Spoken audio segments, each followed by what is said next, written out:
이 시간 우리 함께 말씀 보도록 하겠습니다. 매일 성경의 순서를 따라 오늘 잠언서를 처음으로 이렇게 시작하게 되는데요. 기대함을 가지고 오늘 말씀을 대하셨으면 좋겠습니다. 잠언서 1장 1절로 7절까지의 말씀입니다.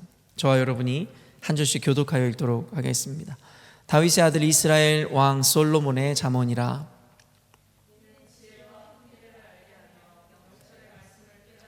지혜롭게 공의롭게 정의롭게 정직하게 행할 일에 대하여 훈계를 받게 하며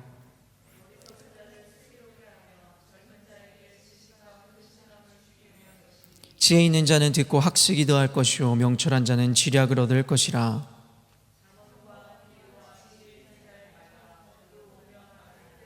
함께 읽겠습니다. 여호와를 경외하는 것이 지식의 근본이거늘 미련한 자는 지혜와 훈계를 멸시하느니라. 아멘. 오늘은 이 잠언서 본문 말씀을 통해서 이 매일 성경의 이 해설자가 만든 그 제목대로 지혜로운 자를 더 지혜롭게라는 제목으로 하나님의 말씀을 여러분과 나누려고 합니다.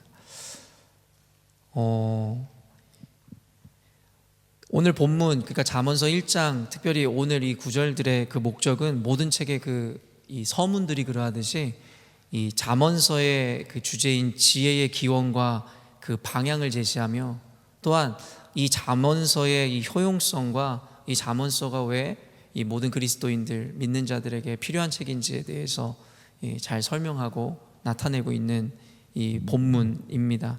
그러므로 오늘 이 서문을 잘 읽어야 전체 책의 맥락과 방향성을 이해해서 책을 잘 이해하듯이 오늘 본문은 굉장히 중요합니다. 그래서 오늘 본문을 잘 읽어야 결국엔 하나의 길라잡이가 되어 그 잠언서의 전체에 흐르는 하나님의 뜻을 온전히 이해할 수 있습니다. 1절 말씀 한번 읽어볼까요? 함께 읽겠습니다. 시작. 네, 여러분도 잘 알고 계시듯 잠언서의 기자가 누구인지를 분명하게 밝히고 있는 이 내용입니다. 1대 왕이었던 사울왕, 그리고 2대 왕이었던 다윗의 그 아들 솔로몬에 의해서 바로 이 잠언이 쓰여지게 되었습니다. 여러분, 지혜하면 생각나는 사람이 당연히 솔로몬이죠. 말 그대로 솔로몬은 지혜의 하나의 대명사가 된 사람입니다. 히브리인들 역시도, 유대인들도 지혜하면 우리와 같이 반드시 솔로몬을 연상했을 정도로 솔로몬은 지혜를 대표하는 사람입니다. 열왕기상 4장 32절에 의하면 그가 지은 잠언은 약 3,000가지 정도라고 이야기하잖아요. 그리고 열왕기상 말씀을 읽어보면 이웃의 왕들까지도 그 지혜를 흠모함으로 그 앞에 와서 조아리며 그의 지혜를 구하였다라는 거예요. 그만큼 이 많은 왕들의 어떤 자존심까지도 무릎 꿇게 할 수 있었던 것이 그의 특별한 어떤 그 지혜였을 것인데요. 그러므로 성경은 우리들에게 어쩌면 이 잠언서를 읽으라 어쩌면 강제하는지도 모르겠어요. 왜냐하면 성경에서 늘 우리에게 강조하는 것이 바로 지혜로운 삶, 지혜자의 삶이기 때문입니다. 그렇기 때문에 지혜의 대표인 솔로몬의 그 잠언을 읽는 것이야말로 어떻게 보면 하나님께서 우리에게 허락하시고자 하는 그 지혜가 무엇인지를 바로 볼 수 있는 하나의 기회가 되지 않을까라는 생각을 하게 됩니다. 여러분도 잘 알듯이 솔로몬이 지혜를 얻게 된 이유가 이 한 가지였습니다. 사실은 우리는 자녀들에게 지혜롭게 자라기를 또 기도하고 바라며 우리 역시도 지혜롭게 이 세상을 살아가기를 원하는데, 사실은 그 지혜, 그처럼 우리가 바라는 그 지혜가 어떻게 솔로몬에게 주어졌는지에 대해서 성경은 그 근거를 딱 한 가지로 이야기하죠. 바로 솔로몬이 1,000번제를 하나님께 드린 이후에 하나님께서 그 1,000번제를 기뻐 받으심으로 솔로몬에게 네가 원하고 바라는 것이든 무엇이든 줄 테니 내게 하나 구하라, 이렇게 이야기하는 데서 사실은 그 근거를 찾을 수 있습니다. 그때 솔로몬은 보통 일반 사람들이 원하는 그러한 어떤 복을 그리고 기도를 하나님께 올려드리지 않더라는 거예요. 어떤 이들은 하나님, 내가 세상에서 가장 부자가 되게 해주십시오, 아니면 모든 사람 앞에 명예를 얻게 해주십시오, 모든 사람이 나에게 굴복할 수 있는 권세를 주십시오. 어떻게 보면 흔하게 이러한 것들을 우리가 구할 수 있겠으나 솔로몬은 놀랍게도 결국에는 무지하고 우매한 백성들을 바르게 그들의 송사를 바르게 결론을 내어줄 수 있는 그 지혜를 구하더라는 것이에요. 그러므로 말미암아 하나님께서는 그가 구한 그 소원이 참되고 하나님 마음에 합하다는 것으로 인해서 결국엔 그가 구하지 않은 것들까지도 모두 허락해 주시더라는 것이에요. 솔로몬이 어려서부터 공부를 좋아했다는 이야기도 없고, 사실은 솔로몬의 어떠한 성품 때문에, 어떠함 때문에 사실 그가 지혜자가 된 것이 아니라, 성경에서 이야기하는 솔로몬의 지혜의 이유는 바로 하나님께 구한 그 사실이었음을 분명하게 우리에게 이야기해 줍니다. 예전에 그 드래곤볼이라는 만화를 정말 좋아했어요. 여러분도 드래곤볼 읽어보셨나요? 저는 이거 호주에 와서도 우연하게 어떤 분이 그 드래곤볼 전집을 중고로 내놔서 한 권에 1불씩 팔길래 옛날 추억에 젖어서 그걸 다 전권을 구입했어요. 뭐 그래봤자 27불이었지만, 그러면서 지금도 제가 좀 이 머리가 복잡하고 이러면 그 책을 좀, 드래곤볼 그 만화책을 이렇게 읽어보기도 한답니다. 근데 드래곤볼이라는 이 만화책의 시작이 그래요. 뭐냐면 어떤 소원을 이루고자 했었던 어떤 한 아이가 결국엔 7개의 구슬을 찾아서 떠나는 모험, 그러면서 만난 친구들과 함께 이렇게 진행하는 그런 역사들을, 이런 이야기들을 담고 있는 것이 바로 드래곤볼이라는 만화책입니다. 드래곤볼에는 그래서 그 7개의 이 구슬을 딱 모으잖아요. 그러면은 소원을, 이렇게 용신이 나와서 소원을 이루어준다라는 거예요. 그러면서 그 드래곤볼에서 이야기하는 것이 무엇이냐면, 결국에는 어렵게 고생해서 7개의 구슬을 모으면 결국에는 그 소원을 이루어준다라는 것이 어쩌면 이 책의 이 주제이고 하나의 시작이 되었던 이야기인 것이에요. 그 책을 보면서 저는 그런 생각을 했어요. 그 만화책을 읽으면서, 소원을 왜 한 가지만 들어주지? 근데 그것은 정해진 바예요. 그래가지고 제가 생각한 건 뭐냐면, 결국에는 그 한 가지이기 때문에 소원 선택을 잘해야겠다라는 생각을 하였었죠. 지금도 우리 아들들이 저한테 종종 하는 단골 질문이 있어요. 뭐냐면, 아빠는 날아다니는 능력, 그리고 순간이동하는 능력, 뭐 투명인간이 되는 능력, 뭐 이런 거 있잖아요. 그런 거가 있는데 그 중에서 아빠는 뭘 선택하고 싶어? 저한테 그거를 여러 번 물어봐요. 그러면 뭐 그냥 애들이랑 또 놀아줘야 되니까 아빠는 뭐를 선택할까? 뭐 이러다가 아빠는 뭐 그 중에 순간이동이 좋을 것 같아, 뭐 이런 얘기를 하죠. 근데 아이들은 왜 이런 질문을 하는지 저도 어렸을 때 꼭 이런 생각들에 잠기곤 했었던 것 같아요. 저는 어려서부터 공상에 잠기는 걸 굉장히 좋아했었거든요. 그때 이런 생각을 했어요. 누군가가 나에게 소원을 하나를 들어준다 그러면 나는 무엇을 빌까? 여러분도 그런 생각 많이 해보셨나요? 저만 하나요? 그때 저는 이런 생각을 했던 것 같아요. 한 가지만 들어주는 것이니까 잘 선택해야겠다. 그러면서 저는 이렇게 생각했죠. 이 욕심이 많아서 내가 모든 소원을 이루어 줄 수 있는 전능한 사람이 됐으면 좋겠다. 그럼 그 한 가지 소원으로 인해서 내가 전능한 자가 되고, 그 이후로 내가 내 마음대로 다 소원을 들어줄 수가 있게 되는 것이잖아요. 물론 이것은 상상 속에서나 가능한 일이고 만화책 속에서나 가능한 일이겠죠. 그러나 저는 이 솔로몬이 하나님께 구하여 얻은 그 지혜, 그리고 이러한 만화책이나 상상 속에 생각했던 이런 내용들을 통해서 그냥 생각해 본 것이 있어요. 가장 좋은 것을 선택할 때 그 외 모든 것이 이루어질 수도 있다라는 것입니다. 성경은 그것이 바로 여호와를 경외하는 것이고 그 의를 구하는 것이다라고 가르치죠. 마태복음 늘 말씀하는 것처럼 너희는 먼저 그의 나라와 그의 의를 구하라. 그러면 이 모든 것을 너희에게 더하여 주리라. 어쩌면 우리는 너무나 근시안적이고 우리는 조금 아둔하고 미련하여 결국에는 내가 원하고 바라는 것들에 눈이 빼앗겨 욕심을 드러내지만, 결국엔 가장 좋은 것을 선택했을 때 이 모든 것이 그저 따라오는 것인데, 제가 성경을 강해하면서 여러분들에게 늘 강조하는 사실이 그거지 않습니까? 결국에는 돈을 쫓지 말고, 명예를 쫓지 말고, 욕망을 쫓지 말고 하나님을 향해 나가면 그 모든 것이 따라오는 그 원리에 대해서 이야기하죠. 근데 안타깝게도 그 원리들을 온전히 이해하는 이들이 많지 않을 뿐이라는 것입니다.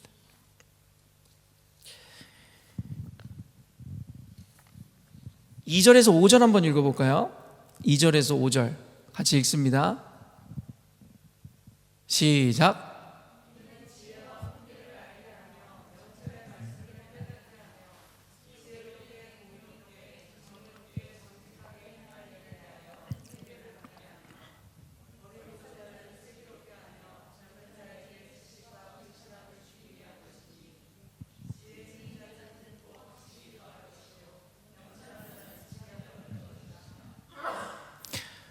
이 잠언서의 목적에 대해서 이야기하잖아요. 이 잠언서의 목적은 무엇이냐면 바로 지혜와 훈계 그리고 말씀을 깨닫게 하여 이 어리석은 자를 슬기롭게 하고 지혜로운 자를 더욱 지혜롭게 하는 것이라고 기록하고 있다라는 것이에요. 중요한 것은 이 잠언과 이 훈계를 깨닫게 함으로 지혜로운 자를 더욱더 지혜롭게 할 뿐만 아니라 어리석은 자들을 또한 이 슬기롭게 한다라고 기록하고 있는 것이겠죠. 지혜라는 단어는 잠언서에만 41회 정도가 언급되는데요.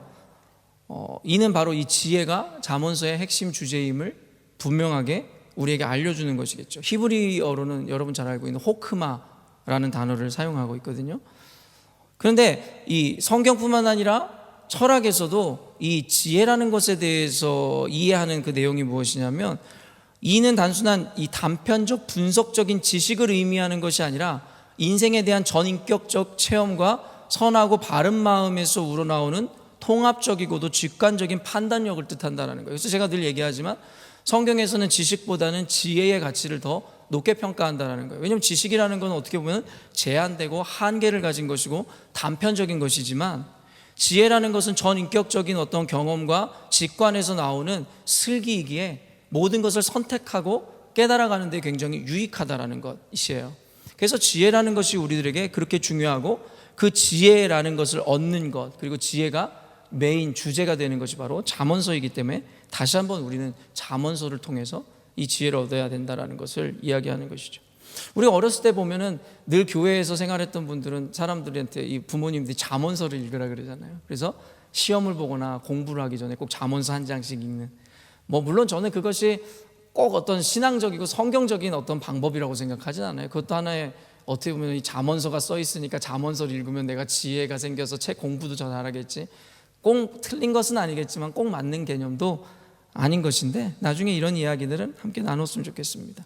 그리고 성경은 이 지혜는 여호와를 경외하는 것에서 시작되는 것을 분명히 우리들에게 밝히고 있는 것이죠. 우리 7절 상반절 한번 읽어볼까요? 7절 상반절 시작. 그처럼 유명한 말씀이잖아요. 여호와를 경외하는 것이 지식의 근본이라는 것. 많은 이들이 자녀들로 하여금 어떤 위인전을 읽게 하잖아요. 그렇죠? 그리고 사회에서 성공한 자들의 책을 읽게 하여, 결국에 그 이유는 단순해요. 그들의 성공의 비결을 배우게 하려는 의도겠죠. 그래서 내 자녀들이 그와 같이 훌륭한 사람 되라고요. 그리고 그들의 명언을 통해 삶에 이 지혜를 얻고자 하는 것이죠. 이 역시도 좋은 습관이라고 할 수 있어요. 내가 경험하지 못한 것을 누군가의 책을 통해서, 누군가의 지혜를 통해서 배운다라는 것, 좋은 습관이라 할 수 있겠습니다. 그러나 이것은 절대적이지 않다라는 것을 우리는 잊지 말아야 되는 것이고, 그것은 한계가 있다라는 것도 우리는 기억해야 한다라는 것입니다. 우리가 잘 알고 있듯이 인간이란 존재가 아무리 성공을 하고 지혜와 지식을 가졌다고 해도 그것이 얼마나 제한적이며 자기중심적인 사고에서의 성공이고 지혜인지를 알고 있습니다. 각자가 가지고 있는 가치관에 따라 삶에 대한 전반적인 정의가 달라지기 때문입니다. 사실은 성공이라는 것, 그리고 지혜라는 것, 지식이라는 것에 대한 정의도 각자가 가지고 있는 가치관에 따라 달라질 수 있기 때문에, 어떤 한 가치관을 가지고 있는 인간의 성공이, 또 그가 말하는 그 성공의 비결이 모든 사람들에게 옳게 적용되거나 그리고 바른 것이라고 이야기할 수는 없다라는 개념입니다. 그러나 아까도 이야기했잖아요. 우리 모두가 다른 육신의 아버지를 갖고 있지만 동일한 하나님 아버지 앞에 우리는 하나가 되듯이, 결국에는 가치관과 세계관에 따라 사람들은 다 다양한 군상으로 살아가고 있지만 우리는 이 하나님이라는 이름 안에서 같은 가치관을, 세계관을 가질 수 있는데, 그것이 바로 성경적인 세계관이며 가치관인 것입니다. 인간이란 존재는 아까도 얘기했지만 이렇게 각 다양한 가치관이나 세계관에 의해서 자신들이 자신의 인생을 정의하지만, 결국에는 성경에서는 우리들에게 오직 하나님만이 모든 것의 절대주이시고 진리이심으로 모든 이들이, 모든 다른 가치관이 절대자 앞에 순종해야 하고 순응해야 됨을 이야기하죠. 하나님은 우주의 창조주이실 뿐만 아니라 세상의 모든 원리를 만드시고 역사 가운데 섭리하시는 분이십니다. 그렇게 세상에서 진정한 성공과 정의, 그리고 정직이 무엇인지를 정의하실 수 있는 유일한 분이시기도 하다라는 것입니다. 그래서 제가 늘 강조하는 것처럼, 사랑하는 성도 여러분, 여러분이 생각하는 성공, 그리고 지혜, 여러분이 생각하는 어떤 신앙이라는 것도, 옳은 가치관이라는 것도 일단은 말씀 앞에 내려놓으시라는 거예요. 결국에는 내 생각, 내 경험, 내 주관이 만들어낸 것일 확률이 높기 때문입니다. 그래서 성경은 우리에게 날마다 죽으라는 것이죠. 한 번 죽었다고 되는 게 아니라 날마다 죽어야 된다는 거예요. 날마다 십자가에 못 박아 자기를 죽임으로 말미암아 말씀 앞에 순종하고 엎드리는 삶을 살음으로 결국에는 하나님의 가치관을 우리들의 것으로 만들으라는 얘기를 하는 것이겠죠. 오늘 본문의 제목이 뭐였죠? 오늘 설교의 제목, 지혜로운 자를 더 지혜롭게. 그런데 이 제목은 이 매일 성경의 해설자가 지은 제목인데, 저는 이 본문을 해석하고 읽으면서 뒤에 한 가지 더 문장이 붙어야 된다는 것을 깨달았습니다. 뭐냐면 지혜로운 자를 더 지혜롭게, 미련한 자는 더 미련하게 라는 제목입니다. 이거는 잠언서뿐만 아니라 성경 전체에 흐르는 세계관입니다. 하나님 앞에 선택함을 입은 자들은 말씀이 그들에게는 복이 되어 그들을 지혜롭게 하지만, 하나님께 버림받은 자들, 유기된 자들에게는 이 말씀은 도리어 독이 되어 그들의 인생을 더 나락으로 떨어뜨리게 되더라는 것이죠. 7절 말씀 한번 풀리 읽어보도록 하겠습니다. 7절 말씀이에요. 시작.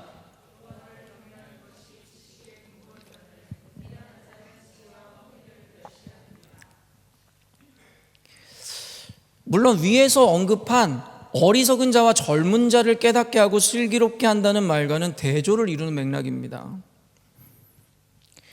위에서 얘기한 어리석은 자와 젊은이들이 슬기롭게 된다는 말, 여기서 젊은 자라는 것은 단순히 어떤 육체적인 젊음을 이야기하는 것이 아니라 나이를 먹었음에도 불구하고 온전한 지식과 깨달음을 갖고 있지 못한 자들에 대한 이 통칭을 하는 것이 바로 젊은이라는 이야기입니다. 보통 젊은 사람들이 경험이나 지혜를 얻기가 쉽지 않기 때문에 이러한 대표 명사로 쓰이는 거겠죠.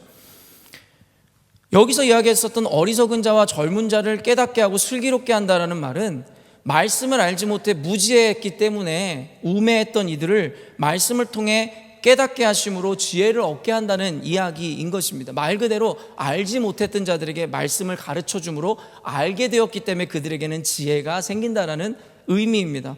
근데 그와는 다르게 이 7절에서 이야기하는 것은 뭐예요? 미련한 자는 지혜와 훈계를 멸시한다라는 거예요. 뒤에서 이야기하는 이 어리석은, 이 미련한 자는 어떤 자를 이야기하냐면, 아까도 이야기한 이 어리석은 자와 젊은 자를 의미하는 것이 아니라 말씀을 듣고도 배우려 하지 않고 도리어 멸시하는 이들을 의미한다는 거예요. 구분이 되시죠?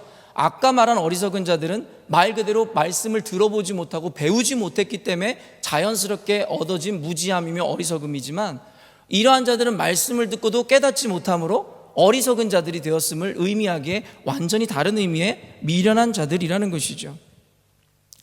잠언서에는 어리석은 자 혹은 미련한 자에 대해서 이렇게 네 가지로 정의하는데요, 이 잠언서에만 약 네 가지 종류의 단어를 사용해서 이 어리석고 미련하고 우매한 자들에 대해서 정의하는데, 첫 번째 단어가 바로 패티라는 단어입니다. 패티라는 단어는 뭐냐면 쉽게 속아 넘어가는 자를 가리킬 때 사용합니다. 말 그대로 어리석은 자겠죠. 쉽게 속아 넘어가는 자. 그렇기 때문에 잠언서를 읽을 때 사실은 우리는 이런 원어를 읽는 것이 아니기 때문에 성경의 우매한 자, 미련한 자, 어리석은 자라고 해서 대부분 다 비슷한 맥락으로 보지만, 이 히브리 원어에는 그 어리석음과 우매함에도 질적으로 다름이 있음을 보여주는데요, 여러분들이 이 원어적인 해석을 제가 잠깐 해드릴 때 그것을 이해하시면 여러분의 삶 가운데 한번 적용해 보실 수도 있을 것 같아요. 방금 얘기했지만 패티, 쉽게 속아 넘어가는 자를 가르칠 때 사용한다. 말 그대로 남의 말에 쉽게 넘어가거나 귀가 얇아 남의 이야기를 듣고 좌지우지되는 자를 이야기하는 것이겠죠. 잠언서는 그런 자를 미련한 자, 어리석은 자라 이야기합니다. 두 번째가 바로 캐실이라는 단어인데요, 우둔하고 완고한 자를 가리킬 때 사용하더라는 거예요. 어떤 자요? 완고한 자, 스타번한 자를 이야기한다라는 거예요. 남의 말은 들으려 하지 않는다라는 것이죠. 자신 안에 갇혀서 자신의 왕국을 만들고 결국엔 자신이 받아들일 수 있을 때라야 받아들이고, 그렇지 못할 때는 그것에 대해서 무시하거나 불순종하는 자들, 그런 자들이 바로 캐실이라는 단어를 써서 미련하고 아둔한 자라고 성경에서는 이야기하고 있는 것입니다. 현대의 많은 그리스도인들이 이와 같은 어리석음을 갖고 있죠. 결국엔 자신의 합리와 판단으로, 자신의 신앙관으로 옳고 그름을 이야기하고 자신이 받아들일 만할 때는 순종하고 그렇지 못할 때는 대적하는 그런 어리석음을 보이게 되는 것이죠. 이게 바로 캐실이고, 자세한 걸 설명할 수 없기 때문에 세 번째 등장하는 게 애위라는 단어인데, 이 역시도 이 미세한 차이는 있지만 방금 이야기한 캐실과 거의 동일한 의미로 쓰입니다.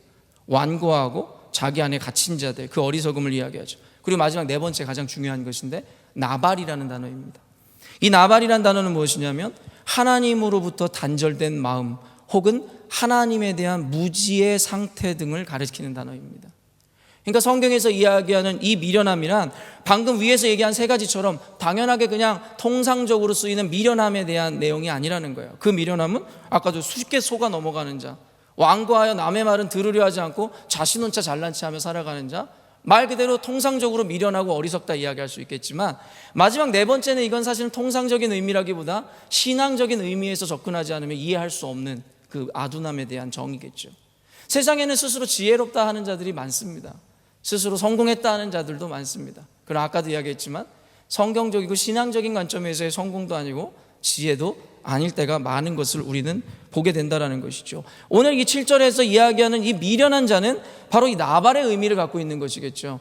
하나님으로부터 단절된 마음을 갖고 있으므로 하나님에 대한 무지로 인해서 그에게 나타나는 미련함과 어리석음이라고 성경은 이야기하고 있는 것이고, 그렇기 때문에 그에게는 말씀이 주어져도 말씀을 받아내려 하기보다는 말씀을 도리어 멸시하고 대적한다는 것이죠.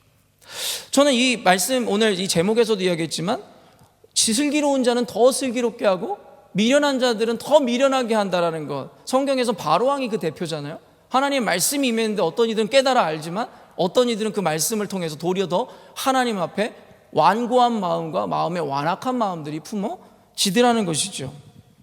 그러므로 오늘도 이 말씀을 통해서 여러분들에게 그런 깨닫는 은혜가 있었으면 좋겠습니다. 사실은 이 어리석은 자와 미련한 자에 대한 정의가 모두 같지 않듯이 결국에는 이 배움의 기회가 없거나 경험이 없어 어리석은 것과 하나님과의 단절됨으로 오는 무지를 다시 한번 구분해야 된다는 걸 강조하면서, 결국엔 사실은 지혜자라고 이야기했던 솔로몬마저도 자신이 이렇게 이야기했음에도 불구하고 자신마저도 이 한계에 갇혀버렸음을 우리는 알게 되죠. 무슨 말이냐면 하나님 앞에 지혜를 구함으로 말미암아 하나님은 그에게 지혜를 주셨고, 그 지혜에 대한 기도 제목이 하나님 마음에 합당해서 그 외의 응답도 모두 주셨지만, 결국엔 어때요? 그가 나중에는 그 지혜의 근본이었던 하나님을 버림으로 말미암아 미련하고 우매한 자가 되어버리더라는 것이죠. 여기서 여러분, 그래서 우리가 깨달아야 합니다. 결국엔 스스로가 지혜 있다 이야기하지만 하나님을 떠나는 순간 그가 바로 지혜가 아닌 미련한 자가 되어버린다는 것이고, 그렇기 때문에 우리는 늘상 하나님 앞에 붙어 있어야 된다는 거예요. 우리가 하나님의 곁을 떠나는 순간 우리가 아무리 과거에 어떠한 삶을 살았고 어떠한 모습으로 하나님을 섬겼든 관계없이 오늘의 우매한 삶을 우리는 살아갈 수 있다는 것이죠. 그러므로 결론을 맺고 싶습니다. 오늘 잠언서에서 이야기하는 것처럼 하나님을 말 그대로 알지 못했던 자들이라면, 그런 어리석은 자들이라면 말씀을 배워 지혜를 얻으십시오. 말씀에는 이 디모데서에서도 이야기하고 있듯이 우리를 의로 교육하고 훈육하기에, 우리를 또 바른 길로 인도하기에 아주 좋은 것, 그리고 유일한 것이라고 저는 생각합니다. 그렇기 때문에 하나님을 알지 못해서 어리석음에 빠졌던 이들이라면 성경을 그래서 배워서 제자 양육을 해야 되는 것입니다. 제자 양육을 하고 오직 성경을 배워 끊임없이 자신의 무지를 하나님의 말씀으로 채워야 된다는 것이죠. 그러나 또 한 가지는 말씀을 듣고도 하나님과 단절되어 무지한 이들이 있다면 결국 회개하여 열매를 맺어야 된다는 것입니다. 이것은 약도 없습니다. 왜냐하면 아무리 말씀이 전해져도 들을 수 있는 귀 자체가 없기 때문입니다. 그런 이들에게 필요한 것은 하나님의 긍휼이고 하나님의 뜻의 회개일 뿐이라는 것이죠. 고린도전서, 우리 오픈투우먼 자매들한테도 외우라고 했었던 고린도전서 1장 18절 말씀 다시 외우셨나요? 십자가의 도가 멸망하는 자들에게는 미련한 것이요 구원을 얻은 우리들에게는 하나님의 능력이라는 거예요. 동일한 십자가지만 그것을 대하는 이들에 따라 그것은 가장 미련한 것이 되기도 하고 생명받쳐 수호해야 되는 하나님의 능력이 되기도 한다는 것이. 동일한 말씀이 이처럼 여러분들에게 지금 이 시간에도 주어지지만 어떤 이들에게는 그 말씀이 그의 삶을 오히려 멸망으로 이끌어가고 그를 분노하게 하는, 그의 마음을 완악하게 하는 하나의 저주가 되기도 하며, 어떤 이들에게는 하나님의 말씀을 듣고 깨달음으로 하나님의 성경에서 이야기하는 축복을 모두 담아내는 이 축복의 사람이 되기도 하니까 말입니다. 여러분 어떤 분이십니까? 그리고 이 말씀, 오늘 말씀을 들으면서도 여러분에게는 어떠한 열매가 맺어지고 있습니까? 그럼에도 불구하고 여러분 스스로가 의롭다 선한 자라 이야기하시며 또 그 완악한 마음을 거두시지 않는다면 성경에서 이야기한 이 모든 일들이 이루어질 수밖에 없을 것입니다. 지혜로운 자는 더 지혜롭게 하고 악한 자는 더 악하게 함으로 무너뜨리는 이 성경적 세계관과 이 지혜에 대한 가르침, 여러분 마음의 새기심으로 말미암아 하나님의 말씀을 배우시고 회개할 분들은 회개하시는 이 새벽이 되었으면 좋겠습니다. 함께 기도하겠습니다.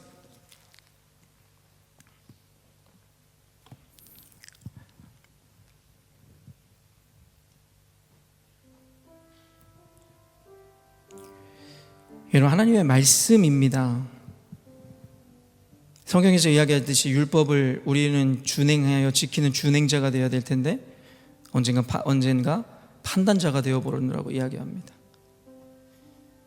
말씀 위에 내가 서고 하나님 위에 내가 서는 순간 결국엔 우리의 인생은 이 멸망으로 치달을 수밖에 없는 것이겠죠. 오늘 말씀이 저와 여러분에게 주는 교훈은 무엇입니까? 그렇게 지혜를 구하고 원하고 외쳤지만 과연 오늘 우리는 그 지혜로운 자의 삶을 살아가고는 있습니까?